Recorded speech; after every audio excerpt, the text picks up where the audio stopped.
Assalamualaikum warahmatullahi wabarakatuh. Nama saya Putri Zarima dari kelas PGSDA, mata kuliah Bimbingan dan Konseling, dosen pengampu Rina Suryani, SPD MPD. Di sini saya akan menjelaskan tentang kegiatan pendukung bimbingan dan konseling. Yang pertama ada pengertian kegiatan pendukung bimbingan dan konseling.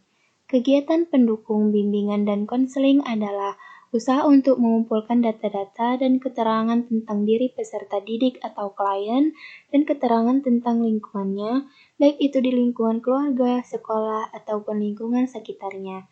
Kegiatan ini dimaksud agar para pembimbing dapat lebih mudah memahami potensi dan kekuatan, serta masalah yang dihadapi klien. Dengan kegiatan pendukung ini juga diharapkan akan terkumpul data yang akurat yang dihadapi oleh seorang klien. Jenis-jenis kegiatan pendukung bimbingan dan konseling. Yang pertama ada aplikasi instrumentasi.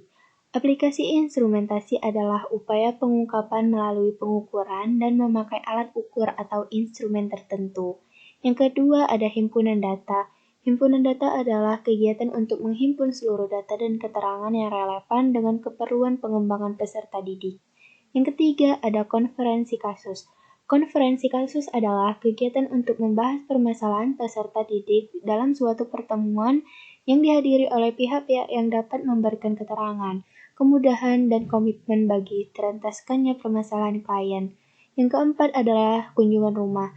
Kunjungan rumah merupakan kegiatan untuk memperoleh data, keterangan, kemudahan, dan komitmen bagi terentaskannya permasalahan melalui kunjungan rumah klien. Yang kelima, ada ahli tangan kasus.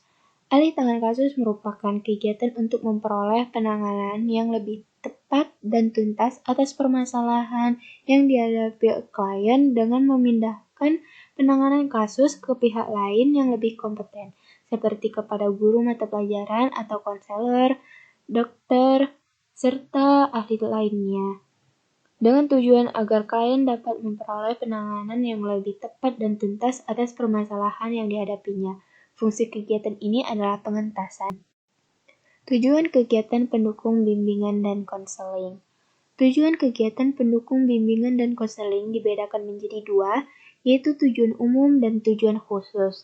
Berikut ini akan dijelaskan tujuan tersebut dalam setiap jenisnya. Yang pertama, aplikasi instrumentasi. Tujuan umumnya diperolehnya data hasil pengukuran terhadap kondisi tertentu klien. Tujuan khususnya terkait dengan fungsi-fungsi konseling yang didominasi oleh fungsi pemahaman. Dengan diperolehnya pemahaman, maka dapat diwujudkan fungsi pencegahan dan pengentasan. Di lain sisi, maka akan diperoleh juga fungsi pengembangan dan pemeliharaan. Yang kedua, himpunan data. Tujuan umumnya menyediakan data dalam kualitas yang baik dan lengkap untuk menunjang penyelenggaraan pelayanan konseling sesuai dengan kebutuhan sasaran layanan. Tujuan khusus didominasi oleh fungsi pemahaman terhadap individu yang datanya dihimpun. Hal ini akan mewujudkan fungsi pencegahan dan dapat pula fungsi pengentasan terhadap masalah individu. Lebih lanjut, himpunan data ini dapat dijadikan bahan dalam melaksanakan fungsi pengembangan dan pemeliharaan, serta dapat juga digunakan dalam melindungi hak-hak individu yang sedang mengalami masalah HAM. Yang ketiga, konferensi kasus.